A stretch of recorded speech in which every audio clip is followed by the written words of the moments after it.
como parte del módulo 3 los tiempos de aplicación e intercambiabilidad de las vacunas. Ahí están, que no tengo ningún conflicto de interés con respecto a esta charla.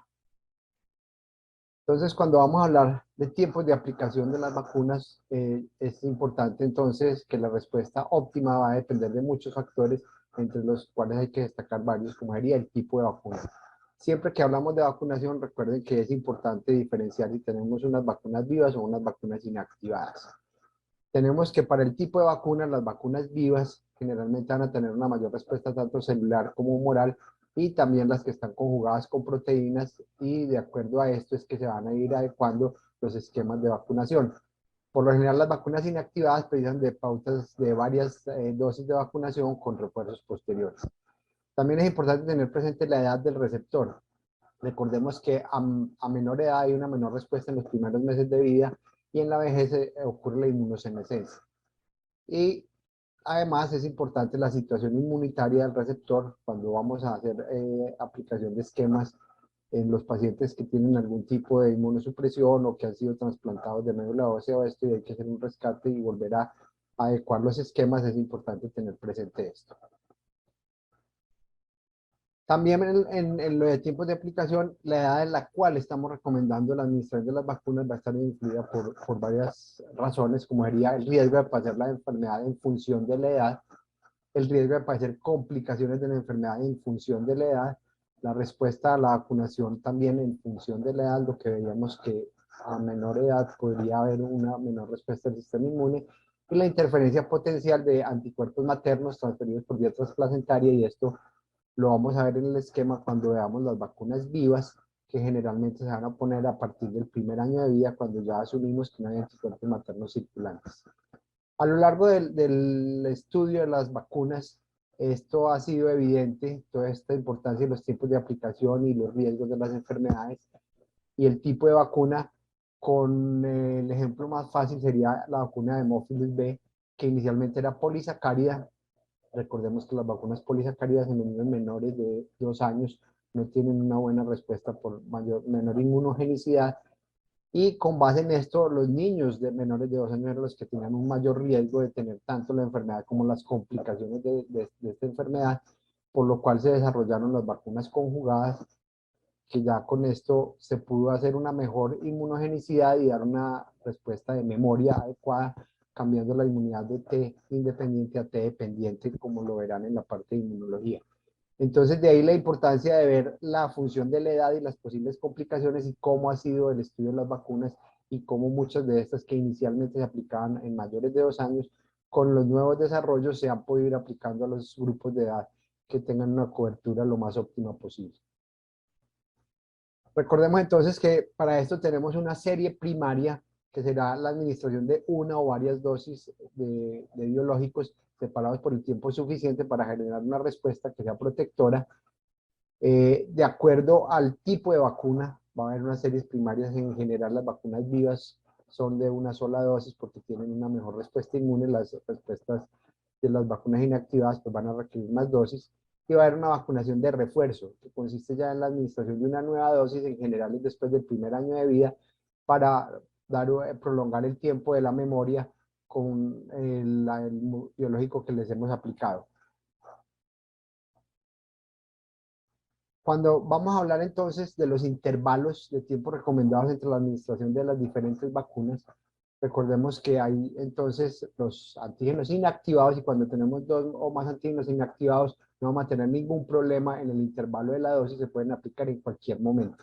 Esto es importante porque a veces en los esquemas, por alguna razón que no haya algún biológico o algo, es importante tener presente esto para evitar tener problemas después de que no se hayan puesto en los tiempos adecuados y no vayan a tener el efecto que deseamos. Entonces, 2 antígenos inactivados se pueden poner en cualquier momento, no hay que tener ningún intervalo entre las dosis. Cuando tenemos un antígeno inactivado y un antígeno vivo, se pueden administrar simultáneamente o con cualquier intervalo entre las dosis de estos dos. Y los que en realidad hay que tener mucha precaución es cuando vamos a poner 2 o más antígenos vivos. Estos se pueden administrar simultáneamente, pero si no lo hacemos simultáneamente, se supone que tendremos que esperar entonces al menos 4 semanas para poder aplicar la siguiente vacuna, el siguiente biológico con un antígeno vivo. Ahí tenemos las únicas excepciones que existen en vacunación. En realidad es poco frecuente pues que tengamos ese problema con cólera, inactividad y fiebre amarilla, pero en general entonces lo importante es tener presente lo de los antígenos vivos, que hay que esperar al menos 4 semanas si no se aplican en el mismo momento. Para los esquemas de edad mínima de primera dosis y los intervalos, entonces nos vamos a apoyar en estas tablas que tenemos de la Sociedad Latinoamericana de Infectología Pediátrica en sus esquemas de vacunación para niños menores de 7 años y los mayores de 7 años. Y vemos cómo para hepatitis B, pues la edad mínima de la primera dosis va a ser al nacer y podemos tener como intervalo entre primera y segunda dosis las 4 semanas y 8 semanas para la segunda, tercera dosis. En general nosotros recordemos que nuestro esquema en el país aplicamos la vacuna Penta a los 2, 4 y 6, entonces estamos aplicando en el rango adecuado con una dosis extra, digamos, porque estamos poniendo la vacuna del recién nacido. Con respecto a difteria, tétanos y tosferina, entonces la edad mínima sería 6 semanas y los intervalos mínimos entre las dosis serían de 4 semanas para el esquema de la serie primaria. Recordemos igualmente entonces, ponemos la vacuna Penta, ahí estaría incluida DPT, y la vamos a aplicar a los 2, 4 y 6 meses de vida, con lo cual estaríamos respetando los intervalos adecuados. Para las terceras y cuartas dosis, pues el intervalo sería de 6 meses para cada una. Recordemos que nosotros lo ponemos a los 18 meses el primer refuerzo y a los 5 años estamos poniendo el segundo refuerzo de DPT. Siguiendo con lo que sería la Penta, hablemos entonces de Hemófilos B, que la edad mínima sería de 6 semanas y las recomendaciones es mínimo 4 semanas y los intervalos sería de acuerdo al esquema que se fuera a utilizar en caso de que estuvieran usando la vacuna monovalente de Hemófilos B. Nosotros no tenemos disponibilidad de ella en el país, por lo cual ponemos como parte de la Penta de Hemófilos B que la vamos a aplicar a los 2, 4 y 6 meses, respetando el intervalo mínimo de 4 semanas.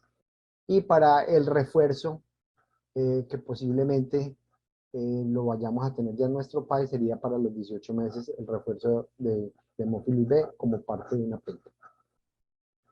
En cuanto a la vacuna de polio inactivada, la edad mínima también entonces son 6 semanas y los intervalos son de 4 semanas. Recordemos que en nuestro país ya estamos aplicando la polio inactivada a los 2, 4 y 6 meses, o sea, toda la serie primaria es inactivada y estamos respetando el intervalo. Y con respecto a la vacuna de rotavirus, recordemos que en nuestro país solo disponemos de una vacuna que es la monovalente G1P8. Esta vacuna, la edad mínima para la primera dosis es 6 semanas y los intervalos serían entre primera y segunda dosis, que en realidad solo sería este intervalo, puesto que la que usamos es solo de 2 dosis, sería de 4 semanas. Recordemos que en cuanto a edad máxima, que en general en pediatría no tenemos picos para edades máximas, en cuanto a los biológicos, en rotavirus sí lo tenemos. La regla para nuestro PAI lo tenemos como primera dosis hasta los 3 meses, 21 días como edad máxima de aplicación, y para la segunda dosis la edad máxima de aplicación con rotavirus sería de 11 meses, 29 días.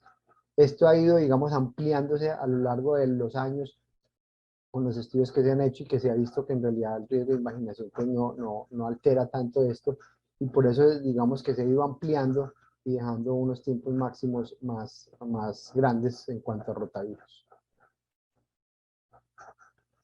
Siguiendo con neumococo conjugada, la edad mínima de primera dosis entonces es 6 semanas y ya los rangos para las siguientes dosis serían de 4 semanas. Posteriormente, ya para el refuerzo sería a partir del primer año. Recordemos que nosotros aplicamos un esquema de vacuna conjugada de neumococo, que es lo que llamamos un 2+1, o sea, una serie primaria de 2 dosis con un refuerzo que generalmente se aplica a partir de los 12 meses. Entonces tenemos como edad mínima 6 semanas, nosotros empezamos a las 8 semanas, aplicamos la segunda dosis y hacemos un 2+1 como esquema de neumococo en nuestro país. Para sarampión, rubiola y paperas, la edad mínima de la primera dosis entonces sería a los 12 meses y posteriormente el rango mínimo entre las dosis sería de 4 semanas. Recordemos que nosotros le estamos aplicando el refuerzo a los 5 años y posiblemente con base en la epidemiología de eso se vaya a tomar alguna decisión y bajemos a los 18 meses esa segunda dosis. Aquí es importante recordar en estos pacientes que en casos de brotes que se va a utilizar de pronto el biológico de sarampión rubeola, se podría utilizar a partir de los 6 meses de vida. Pero en este caso no se tomaría en cuenta como parte del esquema, o sea, no se cuenta, sino que la primera dosis vendría a ser a los 12 meses. Pero entonces la edad mínima de primera dosis contable sería 12 meses. En caso de brotes o algún evento excepcional, se podría usar una dosis cero, llamémosla, a partir de los 6 meses de vida. Con varicela tenemos la edad mínima de los 12 meses y 3 meses para la segunda dosis a partir de los 12 meses, esto para los niños menores de 13 años. Ya veremos posteriormente cómo sería en los mayores. Y en el esquema que nos recomienda entonces para cuando vamos a hacer actualizaciones en los niños de más de 7 años, pues vamos a tener biológicos como DPTA celular. Recordemos que aquí entonces tenemos difteria con componente disminuido del toxoide diftérico. Vamos a poner esto a partir de los 7 años con un intervalo mínimo de 4 semanas entre las dosis. Vamos a tener también el virus de papiloma humano a partir de los 9 años. El intervalo aquí en realidad va a variar dependiendo del esquema que finalmente se esté utilizando. Recordemos que ya recientemente OMS ha dicho que posiblemente con una sola dosis vaya a ser suficiente. Entonces, en general, para nuestro esquema sería 0,6, es como lo estamos aplicando en Colombia, pero posiblemente con una sola dosis vaya a ser suficiente en cuanto a la vacunación de papiloma. Con hepatitis B ya lo hemos visto, entonces en la serie los intervalos de 4 semanas, con sarampión, rubéola y paperas, entonces la edad mínima es 1 año y el intervalo con la dosis siguiente sería 4 semanas, con polio inactivado ya lo hemos visto también 6 semanas y 4 semanas los intervalos, y lo que les decía con varicela, la edad mínima 12 meses. Cuando vamos a hablar de los niños mayores de 13 años, podría ser un intervalo mínimo de 4 semanas. Entonces, esto sería en cuanto a las edades mínimas de aplicación y los intervalos de los diferentes biológicos que tenemos en nuestro país. Es importante entonces algunos comentarios para tener presente de cosas que se podrían presentar en el día a día, y entonces esta sería una de ellas: cuando se apliquen erróneamente dos vacunas vivas diferentes con menos de 28 días de intervalo entre ellas. Recuerden que son las únicas que tienen alguna margen que hay que respetar. Será la segunda dosis la que se considere no válida y la que se deberá repetir, pasados al menos 28 días a partir de la administración de esta vacuna. Entonces, por decir algo, si pusimos una vacuna de sarampión, rubéola y paperas en el día 0, digamos, y a los 5 días o a los 8 días pusimos una vacuna de varicela, entonces esa segunda vacuna de varicela sería la que se va a considerar no válida, y para poderla considerar como adecuada habría que esperar 28 días a partir de la aplicación de esa dosis de varicela para contar la dosis como válida. También hay un consenso general que se admite como un periodo de gracia de los famosos 4 días cuando se administra una vacuna antes de esta edad mínima del intervalo. Entonces, la idea es hasta 4 días antes del lapso que tenemos de tiempo para aplicar la vacuna de virus vivos. Pues si fueron 4 días, se cae en ese periodo de gracia, pero a partir del 5.º día ya no va a ser válida la vacuna y habrá que repetirla contando los 28 días a partir de la aplicación de la última dosis. Y lo que hablábamos, no existen intervalos máximos entre la administración de dosis de una misma vacuna. De ahí la importancia que no hay que reiniciar pautas vacunales interrumpidas, o sea, vacuna aplicada es vacuna que siempre va a contar. Entonces nunca tenemos que retomar esquemas de vacunación para iniciar. La única excepción para esto sería en caso que se le fuera a dar vacuna de fiebre tifoidea oral por alguna razón o por algún viaje a alguna persona. Otra cosa importante en cuanto a los intervalos, y que a veces no lo tenemos tan presente, es si en algún momento se ha aplicado algún tipo de biológico, como serían las distintas inmunoglobulinas específicas o las convencionales. Y entonces vemos como ya tenemos las tablas específicas para las vacunas de virus vivos, como serían sarampión y varicela, de acuerdo al biológico que hemos aplicado. Pongamos pusimos hepatitis B, habría que esperar al menos 3 meses de intervalo para poder aplicar la vacuna de sarampión o 5 meses para la vacuna de varicela. Una de las más importantes en este caso sería aquí las vacunas polivalentes, la inmunoglobulina intravenosa, que de acuerdo a la dosis que utilicemos sería el lapso para poder aplicar las vacunas de sarampión y varicela. Y ya que hemos estado ahora pues con el COVID alborotado y con el MISC en pediatría y hemos tenido que aplicar gamma globulina de dosis altas, como serían los 2 gramos por kilo, recordar que hay que esperar al menos 11 meses para poder aplicar las vacunas de sarampión y varicela cuando utilizamos estos biológicos. Entonces, esta tabla es importante tenerla presente para recordar que de acuerdo a lo que hayamos aplicado de biológicos, pues habría que respetar esos lapsos.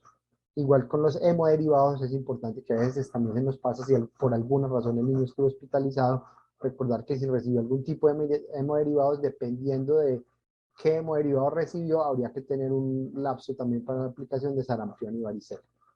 Entonces, este sería otro de los rangos importantes en cuanto a tiempos de aplicación, que no siempre lo tenemos en cuenta y a veces lo pasamos por alto, sobre todo cuando los niños por alguna razón estuvieron hospitalizados en los primeros meses de vida, que es cuando tienen un calendario vacunal más apretado, tener presente esto para no tener después problemas en que aplicamos unas vacunas que no habría manera de contar dentro del esquema. Entonces esta, digamos que era la parte más fácil, eran los tiempos que ya son claros y todo. Ahora sigue la parte de intercambiabilidad de las vacunas. Eh, Esto tiene unos principios generales que básicamente siempre se ha dicho pues que se debería usar siempre el mismo biológico. Eso es muy fácil en teoría, pero no siempre va a ser en la práctica posible por algún tipo de falta de suministro o que no haya el biológico disponible en el momento. Y definitivamente lo que se ha dicho es en caso de no haber disponibilidad de un producto específico, la vacunación de rutina no se debería retrasar en lo posible. Entonces esa es una de las normas importantes para no tener oportunidades perdidas en vacunación. Digamos que esto de la intercambiabilidad surgió sobre todo a partir del cambio de las vacunas monovalentes a las polivalentes a principios de siglo. Entonces ya cuando se empezaron a llegar las vacunas tetra, penta y hexavalentes, con base en los estudios que se fueron realizando, se ha ido pensando en la parte de intercambiabilidad de los biológicos. Entonces, para esto es importante tener presente lo que se llama el correlato de protección. Cuando tenemos un correlato de protección, o sea, alguna manera de medir cómo ha sido la respuesta inmune del organismo frente a ese biológico, pues es fácil, digamos, hacer la comparación entre las distintas marcas posibles del mismo biológico. Desafortunadamente no todas las enfermedades y no todos los biológicos tienen un correlato de protección, y entonces esto ha llevado a que en algunas ocasiones haya dificultades para esto. Recordemos entonces que ya esto está ampliamente estudiado y tenemos unos correlatos de protección muy establecidos para muchas de las vacunas. Digamos que la más conocida para nosotros siempre ha sido hepatitis B y los famosos 10.000 unidades por mililitro, posteriormente a un esquema primario de 3 dosis, que siempre vamos a evaluar si ya tenemos los anticuerpos contra el antígeno de superficie por encima de 10.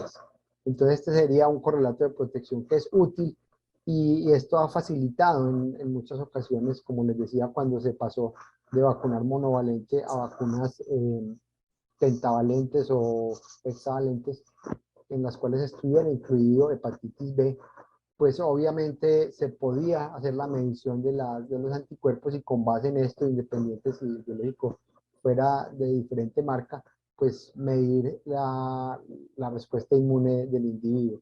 Vemos que lo tenemos también, pongamos con hemófilis B, la vacuna conjugada, hay algunos datos también entonces con neumococo, con polio, con tétanos, con varicela.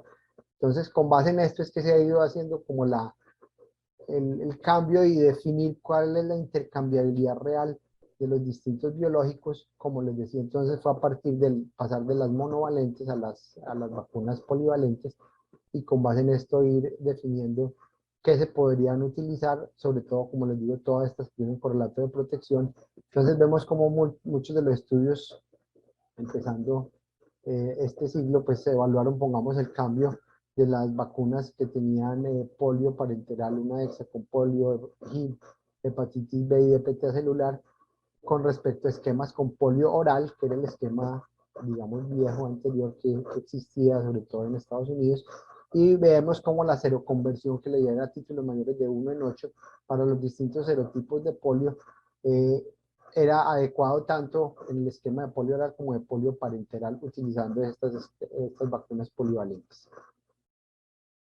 También se han hecho estudios con base en las polivalentes para la respuesta inmune de un patógeno que no tiene un correlato de protección en realidad claro, como sería Bordetella pertussis.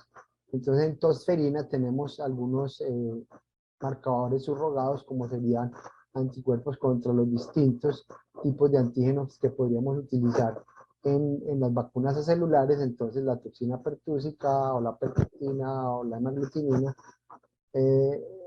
Y con base en esto hicieron estudios con vacunas disponibles en ese momento en Estados Unidos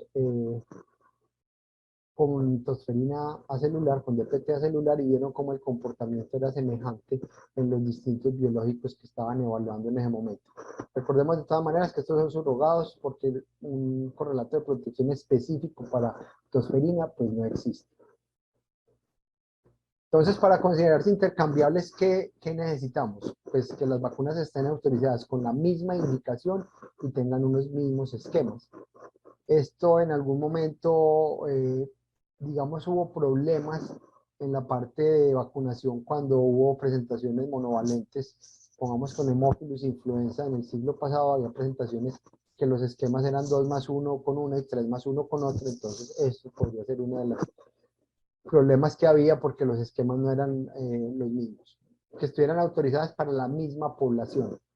Esto también se presenta en distintas partes y con las autorizaciones de los entes reguladores, digamos que con vacuna, pongamos de meningococo, una de ellas, allá está regulada en Europa solo a partir de los 2 años y posteriormente en otras partes ha estado regulada a partir de los 2 meses de edad. Entonces esto es importante tener presente que sean intercambiables siempre y cuando estén autorizadas para la misma población con los mismos rangos de edad.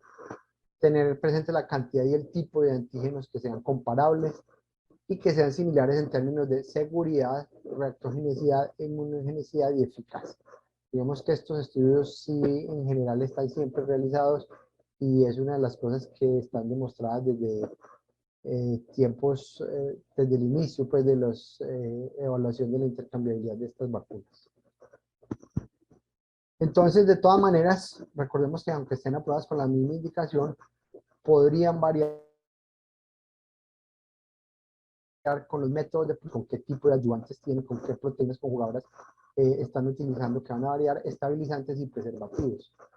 Un ejemplo claro de esto fue en algún momento en Europa una de las vacunas hexavalentes no estaba logrando tener adecuados niveles de protección contra hepatitis B, en antígenos de superficie de hepatitis B, y posteriormente entonces se cambió el modo de producción, de hecho se cambió la producción por otro tipo de levadura, y con el cambio de esa levadura lograron tener una vacuna que daba niveles adecuados de anticuerpos para hepatitis B. Entonces vemos que hay múltiples factores como entonces la parte de la producción y todo lo que tiene que ver con lo que tenga el biológico. Lo otro importante es que en general los diluyentes no son intercambiables, entonces las vacunas liofilizadas solo se deben reconstituir con el diluyente que provee el laboratorio para este propósito. Todos estos factores entonces pues nos van a afectar la intercambiabilidad y han hecho que no siempre sea tan fácil pues definir el hecho de utilizar un biológico diferente al que ya veníamos utilizando en el esquema de vacunación de nuestros niños. Entonces, cuando tenemos vacunas con la misma indicación y autorización en la misma población, pues tenemos como lo que sería difteria, tétanos, tosferina, polio y hemófilis B, esta vacuna penta que, como les decía, entonces a partir del cambio de las monovalentes a estas polivalentes, se hicieron múltiples estudios, tenemos múltiples correlatos de protección dentro de estos biológicos y entonces esto facilitó el uso de estas vacunas polivalentes como intercambiables si venían con esquema de monovalentes o intercambiables entre ellos. En caso de que la vacuna entonces sea desconocida o no disponible, que algunas veces nos pasa por falta de suministros, y no, no es disponible, se podría hacer un biológico de otra casa comercial para completar la serie primaria. Para el refuerzo sí se puede utilizar cualquier vacuna que tengamos disponible. En cuanto a hepatitis A, pues las vacunas monovalentes se pueden usar de manera intercambiable para el esquema de 2 dosis aprobadas para este grupo de edad. Nosotros en realidad, por el momento en el pilot tenemos como una sola dosis que aplicamos a los 12 meses de vida, entonces no habría problemas con esta parte de la intercambiabilidad con respecto a hepatitis A. Con hepatitis B, son intercambiables, pero usando las dosis y esquemas sugeridos por el productor. Recordemos que en hepatitis B hay varias presentaciones, hay unas presentaciones con concentraciones más altas que se utilizan a veces en los pacientes que están en hemodiálisis, entonces sería importante tener presente eso, el tipo de dosis que vamos a utilizar y el esquema sugerido por el productor en general. En hepatitis siempre van a ser 3 dosis, 0, 1, 6, casi siempre lo sugerido. Pues sarampión, rubiola y parotiditis son intercambiables según la opinión de expertos, no ha habido ningún problema en los biológicos que han tenido con esto, igual que con varicela, también son intercambiables, en general la mayoría son cepa ocre y no tienen ningún problema. Igual sería cuando fuéramos a poner la vacuna que es tetravalente, sarampión, rubiola, paperas y varicela y fuéramos después a utilizarlas por separadas, no habría ningún problema. En cuanto a influenza, las vacunas de influenza pues son intercambiables. Lo que habría que tener presente es si protege contra los dos linajes de B o solo con uno, o sea, son trivalentes o tetravalentes. En general esto sería para la primo vacunación en los menores de 9 años, que son los niños en los cuales vamos a tener que poner una dosis de influenza y al mes la segunda dosis como primo vacunación. Pues recordar que si estamos poniendo una que nos va a proteger contra los dos linajes de B, obviamente deberíamos poner la segunda también. De esta manera que fuera tetravalente. Con rotavirus. Miremos esto con rotavirus, aunque en realidad nosotros en Colombia pues solo tenemos disponible en este momento ya una vacuna que es la que ponemos en el país, pero en algún momento tuvimos la otra vacuna, que era la vacuna que nos cubría más serotipos de rotavirus.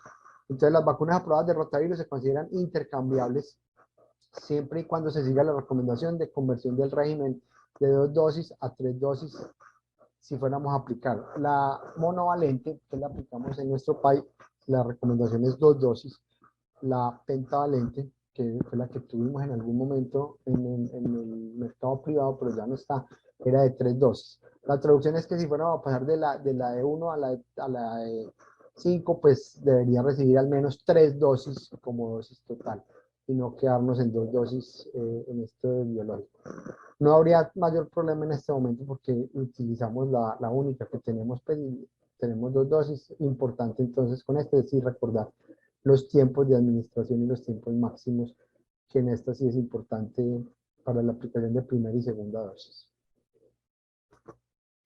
Con meningococo conjugada, en general son intercambiables y lo que varían es en la edad para aplicarlas y es en las aprobaciones que se tienen en los distintos tipos de vacunas de meningococo conjugada. Entonces tenemos que en nuestro medio hay algunas vacunas que están ya aprobadas a partir de las 6 semanas de vida y tenemos otra vacuna que está a partir de los 9 meses de edad. Entonces sería importante tener presente primero los tiempos de inicio de las vacunas. En general todas son vacunas que tienen los mismos serotipos y lo que va a variar en realidad es la proteína transportadora, con lo cual no habría mayor problema. Entonces, en cuanto a vacunas de meningococo son conjugadas, es importante sería tener presentes son los esquemas que nos recomiendan de acuerdo al tipo de vacuna que estamos utilizando y ya a partir de los 2 años pues es una sola dosis en general, no habría problema con ninguno de los biológicos que tengamos disponibles para utilizar. Con neumococo conjugada tenemos que según la Organización Mundial de la Salud se podría hacer intercambio. Vamos a hablar básicamente de lo que sería para nosotros la parte práctica en Colombia, de PCB10 a PCB13 en el mismo esquema. Es una cosa que se nos va a dar y ahora sí que lo vamos a tener a partir del segundo semestre, pues ya vamos a tener PCB13 como parte del esquema de nuestros niños, entonces es importante tener presente cómo podría hacerse algo de intercambio si se quisiera con estos pacientes. La idea es que en este momento la norma va a ser la cohorte que empieza con PCB13, pues va a ser a partir ya del segundo semestre, y los que empezaron con PCB10 van a terminar con PCB10 su esquema de vacunación para neumococo en el esquema 2+1 que utilizamos. Entonces tenemos como en el position paper que salió en el 2019 de la OMS, ellos son claros en decir que no recomiendan reiniciar una serie, ni siquiera para una serie primaria. Ellos lo que recomendaban era definir según la epidemiología de cada país si se usaba PCB10 o PCB13, pero si se inició una serie primaria con una, lo recomendado según ellos era continuar la serie primaria con la otra vacuna, pero no reiniciar series primarias si fuéramos a cambiar. Esto, digamos que pues es recomendación de OMS. Tenemos la misma recomendación también en el Red Book, cuando están hablando de vacunas que cambian de diferentes contenidos de serotipos, como sería PCD13 por PCD7, o con la de papilomavirus. La serie se puede completar con el producto de más serotipos y se consideran vacunas intercambiables. Aquí a uno la duda que le quedaría, y de pronto eso nos va a ayudar el esquema que están utilizando en este momento en el Reino Unido para PCD13, que es 1+1, o sea, una dosis en el primer año y una dosis de refuerzo en el segundo año. Si con esto es suficiente para generar anticuerpos contra estos tres serogrupos que vamos a tener sin cubrir con la vacuna de PCV10 en caso de que hubiéramos iniciado el esquema con PCV10. Entonces, pues en este momento la recomendación por parte de tanto Libro Rojo como OMS pues sería que iniciáramos la serie, y se puede completar cambiando sin considerar reinicio de la serie primaria. O sea que el 2+1 podría quedar, según la recomendación de OMS, una primera dosis de PCD10 que sigue con otra de PCD13 y el refuerzo de PCD13. Eso quedaría de todas maneras, pues dependiendo de lo que opine el pediatra de cada uno de estos niños, si considera que todavía no hay evidencia, pues podría considerar hacer un esquema completo con PCD13. Con papilomavirus, en realidad nosotros todavía no tenemos la de 9, pues continuaremos con la de 4, y posiblemente con algunas recomendaciones de OMS de aplicar solo una dosis que sea suficiente, pues no habría mayor problema, sino que habría que aplicar una dosis extra cuando tengamos la de 9, pues para aumentar la cobertura. Tengamos presente entonces que FDA aprueba generalmente una vacuna combinada basada en estudios de inmunogenicidad, eficacia y seguridad que sean comparables o equivalentes entre la vacuna monovalente, como les decía, y ahí fue donde partió todo esto, del traslado de vacunas monovalentes a polivalentes, a una vacuna combinada que ya haya sido licenciada previamente. Entonces estos estudios son los que nos van a facilitar el hecho de definir si podemos o no utilizar una vacuna que sea intercambiable, sobre todo en momentos en los cuales tenemos falta de suministro de algún tipo de biológicos. Recordemos que la idea en vacunación es no desaprovechar estas oportunidades y que no sean oportunidades perdidas. Ya para terminar, entonces, en cuanto a vacuna de COVID, pues lo que tenemos en este momento es para la recomendación en Colombia es para los adultos, que el cambio se podrían combinar biológicos de dos marcas diferentes solo en esquemas de personas de más de 18 años en cuanto a la vacunación de COVID. Posiblemente es difícil en cuanto a COVID en la parte pediátrica, puesto que la vacuna que hemos puesto en nuestros niños, que es Sinovac, pues no tiene tantos estudios. Habría que ver si de pronto en otros países que nos llevan algo de ventaja con esto, como Chile, pues hicieran el estudio de poner dosis de refuerzos con alguna de las vacunas de plataforma de RNA, y más ahora que ya estas vacunas pues han estado aprobadas en los niños más pequeños. Tanto Pfizer pues como Moderna están con aprobación en Estados Unidos para los niños más pequeños, y con base en esto ver si de repente en el grupo de edad de niños menores o sea, los menores de 18 años, pues podríamos hacer esquemas heterólogos como se ha utilizado en adultos en cuanto a vacunación de SARS-CoV-2. Les dejo la bibliografía sugerida para este tema que tuvimos hoy en este módulo 3. Recordemos que siempre la ayuda será bienvenida cuando la necesitemos.